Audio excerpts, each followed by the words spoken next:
Just returned from Europe, I've seen London and Paris, and I'm glad to get back home to Yankee Land. In fact, the little USA looks better now to me. It's a real place for the real folks understand. But still I often sit and think, what would this country be if we hadn't men like Rosenstein and Hughes? You'd surely have a kingdom, there'd be no democracy if it wasn't for the Irish and the Jews.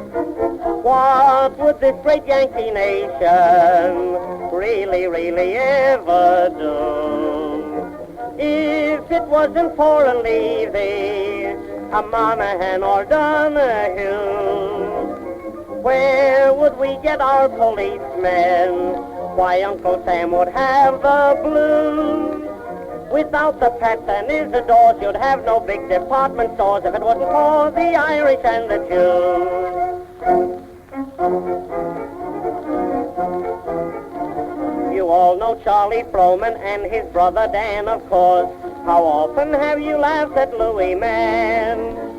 And Lou and Joe, who used to run the little music hall, and that wonder clever George M. Cohan. Dave Warfield, Peter Daly, Charlie Ross, and Andrew Mack. For years and years they drove away the blues. Where would you get your actors from, I'd really like to know, if it wasn't for the Irish and the Jews? What would you do for amusement? There would be no place to go if it wasn't for the Shuberts, Frank McKee and Marcus Lowe, Kay and Lee and Billy Brady, Hammerstein I mustn't lose.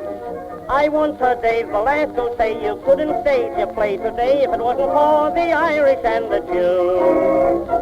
Talk about a combination, him I wasn't making no. On St. Patrick's Day, Rosinski pins a shamrock on his toe. There's a sympathetic feeling between the Blooms and McAdoo. Why, Tammany would surely fall, it'd really be no hall at all if it wasn't for the Irish and the Jews.